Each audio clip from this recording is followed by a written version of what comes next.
sort of slightly worrying scenes with the police and fans. I know a lot of players' families were part of the crowd, so just wondering, has Gio said anything about how his family are? Was everything okay? No, I mean, I only had a quick chat to the guys. I only came in this morning, but yeah, him, Romero, didn't seem to be any issues from what I understand. I think, as you said, there were some concerns, but from what the lads have told me, everything's fine. He flourished under Unai Emery at Villarreal. I was wondering, have you looked at all how he played under Unai at that time, and what did you like about his game there, and what can he bring that other midfielders can't? Yeah, no, look, I kind of looked at Gio really well before I got here, both here at Tottenham and his spells at other clubs, and you know, you can see, yeah, he does have certain qualities. Look, he's had a disrupted season for us. I mean, he's had a few injuries. He hasn't really had a clean run at it. He's, you know, one of a number of players where that's happened to, and but you can see, you know, technically he's a very creative player. He, you know, he works hard for the team, and as I said, he'll get an opportunity over the next few weeks to hopefully come in and make an impact. He would have been with Argentina's squad that won the World Cup up for injuries. He's a big name player, came for a big fee. He hasn't played too much, as you pointed out, disrupted season. What's he been like as a character? Has he been frustrated not getting so many opportunities? No, I haven't had an issue with Gio at all. He's, like I said, he's you know, he had a really strong pre-season, then he got injured against Fulham, which was his first start, and that kind of set him back for quite a while, and sort of he's been working his way back to fitness. You know, I haven't had any issues with any of the players in terms of frustrations. All of them know that they're in the same boat. They work hard at training, they'll get their opportunity when it comes, and when it comes, it's up to them to sort of put in performances and play at a level that continues to allow them to be part of it.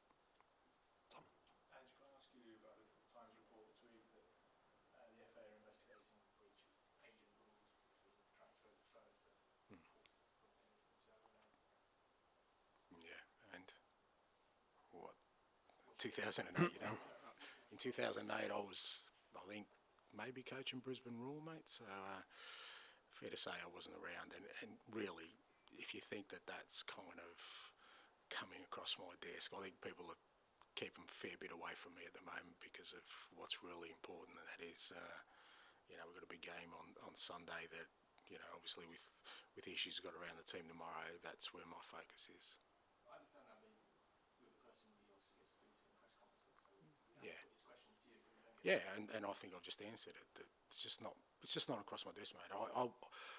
For me to give you an answer would mean for me to sit down with whoever's doing the investigation, whoever's got all the information here. You know how many hours? I don't know if you've spent any hours doing that, but I don't have that time in my day to be sort of assessing those kind of issues, and as I've always said with those kind of things, and this is not just about this issue, any of those issues, there are people responsible who, as you said, maybe I'm the spokesman, but I'm the spokesman for the football club in terms of the football.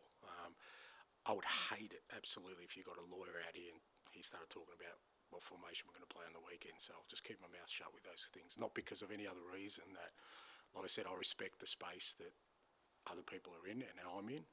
If you've got real questions about that, then it's probably better people to ask than me. Tom. Hi, obviously James Maddison is out for an extended period, and with that, surely attacking burden and responsibility kind of fall onto other people. So he's one of those players you're looking to. Brennan Johnson, obviously, he scored against Wolves before the international break. You're looking to him to develop a sort of synergy and attacking relationship with Son coming in.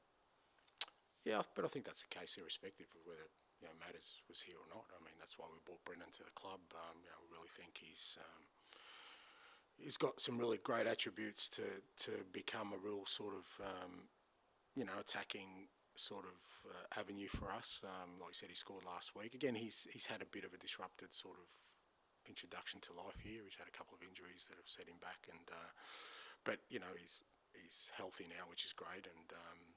You know, not just him, but all the attacking players. You know, the way we play, there's a real sort of emphasis on them, you know, getting into those areas we need them to get into and sort of either create or score goals. And I think Brennan, like I said, has those attributes. He just needs to sort of, you know, now sort of get a run of games where he can show what he can do.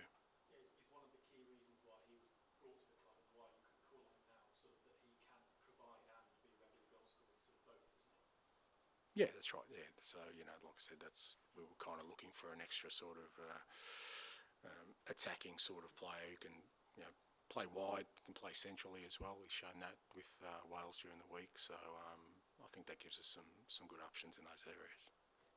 Yep. Hi, Ange. So you write about areas for the Times.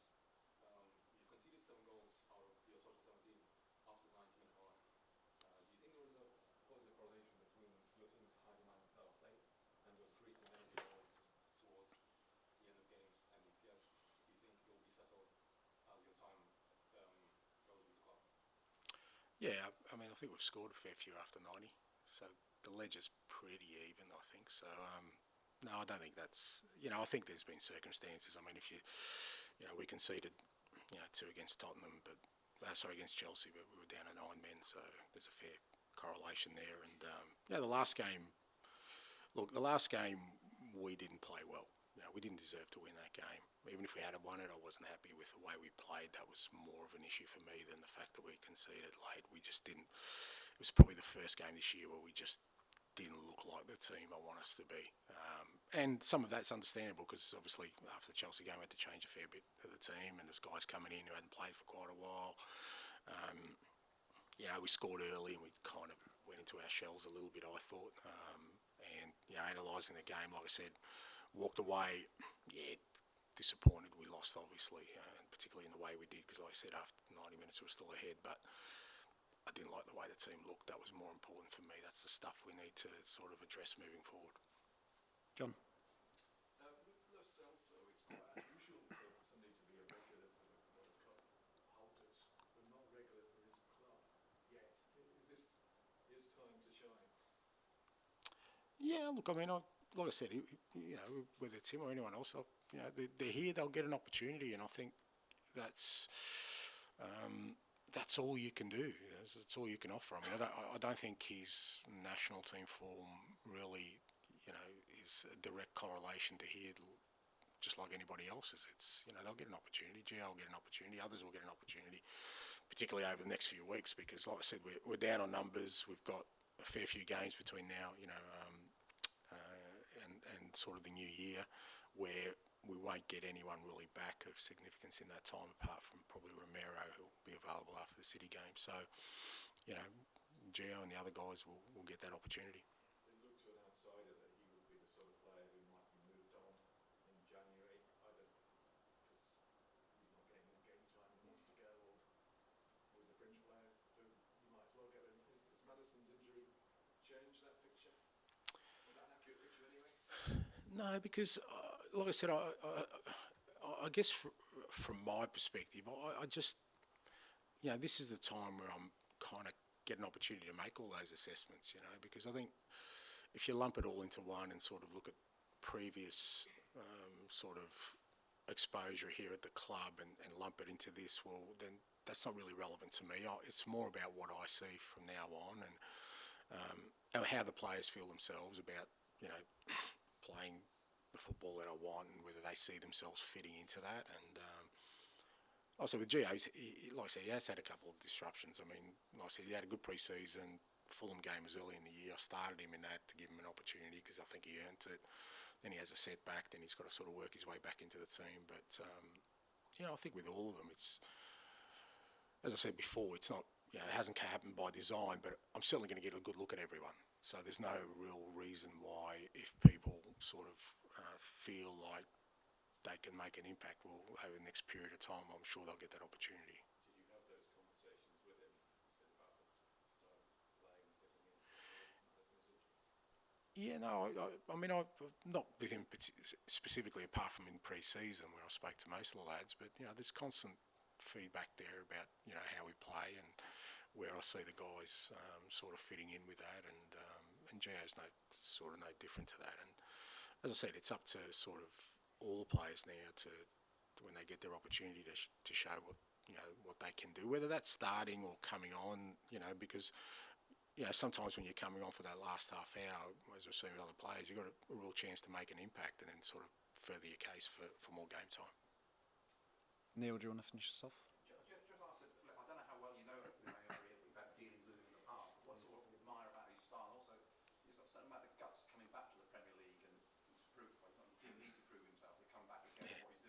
yeah, I'm sure he didn't need to prove himself. I think maybe others, but I think it's just, yeah, look, yeah, I mean, I haven't come across, but I've been a great admirer of his coaching again, because he's a guy who's, always challenged himself, whether that was in his home country or, he obviously came over here, and, the experience here didn't deter him in any way. He didn't lose any belief in who he is as a manager, and I think sometimes it's easy to put a line through people, because it doesn't work out in sort of one experience. But for all of us managers, I guess we all go through that. It's how you respond to that, and he's been first class. You can see he's turned Villa around very, very quickly into, you remember what position they were when he took over, and they've been very, very consistent, and he's always, when I looked at his teams, they've always been very well organised, very well structured, clear identity, it's always the things I look for, because that tells me that there's a coach there, apart from being a manager, there's actually a coach there, because, when you see a clear identity in a team, and he's transferred that across, 3 different countries, he's a quality manager. They've got pace there on front, their counter-attack, so what is that, anything you can do particularly to counter that? Look, again, we kind of try and prepare for every team in terms of what potential threats they have, and the key for us is how can we sort of negate that, as you said, but within our own style of football. We don't want to change. Like I said, we're still very much still trying to build here. That's still got to, as I said, I think to the first question, we're still in the phase where I've got to make sure that we stay on course. Don't get, we can't get distracted by what's before us right now. It's about where we want to be at a certain point in time, and good results can take you away from that, and bad results can take you away from that. And for us, we just got to stay on course. Okay, thanks guys. Thank you.